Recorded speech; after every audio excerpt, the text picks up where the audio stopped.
I'm Patrick Lancaster. Right now we're with Russian Special Forces and we're coming back from an assault on Ukrainian forces where I documented them doing an assault on expected Ukrainian positions that were destroyed by Russian artillery and aviations.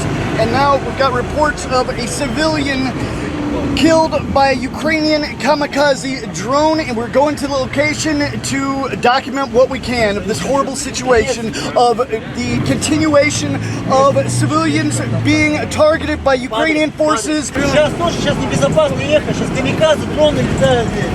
Место такое. Почему мы ехали здесь ночью без фарта, ну более-менее еще попроще.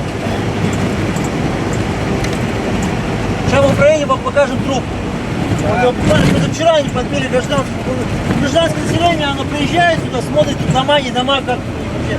Тут же у них живность, населенные пункты, все у них коровы, лошади, все, тут, все, жили нормально люди, вообще спокойно. Тут взяли, они вот начали выполнять. Смотрите, мы сейчас подъедем, будем подъезжать к той точке, где очень много FPV, камикадзе летают противника. Они вообще летают как пьяные. Ладно, вы еще размечали. У нас, допустим, подписана машина, что у нас там, это военная машина. Она хоть и гражданская, но мы ее подписали, эту машину, что это познавать, что это военная машина, военные. Готовы с ними воевать. Вы, блядь, нахуя вы бьете по гражданскому населению? Гражданская машина, молодой пацан на машине. Пацана жалко просто, дело. Они что женщины, что детей, для них нету ничего. Святого, да. Погибший лет 25, молодой пацан. Он ездит, смотрит, у него тут дом есть. Он как раз ехал смотреть свой дом. Его камикадзе подбил. Да. Гражданская машина, не военная машина, гражданская. Вот это наши посты, видите, которые перекрывают.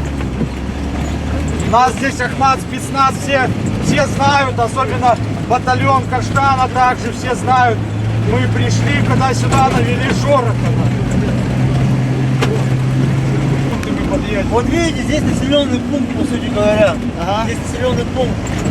Есть электронная станция. Вот он проезжал, получается, выезжал оттуда. Там вы поймете все, картину происходящего.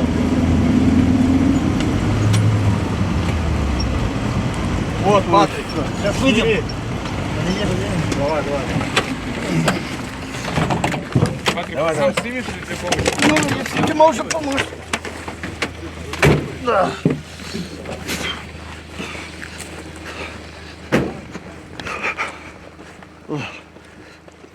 Ну видите, он в шортах.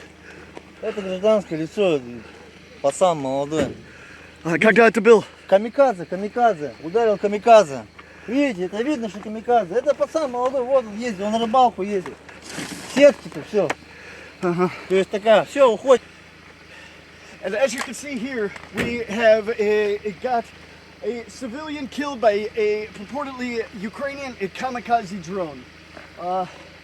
Over and over, getting more evidence of Ukraine targeting civilians. And now we've got to get out of here fast. Вы понимаете, да, прилет вот отсюда был, он сюда ехал. Здесь населенный пункт вообще, получается. Вот здесь все населенный пункт уже. Все. Бои у нас там шли, бои там шли. Он ехал, просто до дома ехал. То есть поехал, он рыбалкой занимался, сетку показывает. Все, теперь пацаны здесь небезопасно, уходим отсюда. So unfortunately you saw a civilian that was targeted by a Ukrainian drone. Obviously a civilian car with a dead person in it dressed in obvious civilian clothes. So this is just another example of the targeting of civilians by Ukrainian forces here in the Kursk region of Russia. There's a lot more to come. Stick with us. Like, share, and subscribe. Remember, we're totally crowd-funded independent journalists. You can support our work with the link on the screen or in the description. Make sure you catch all the reports here on the front line and beyond.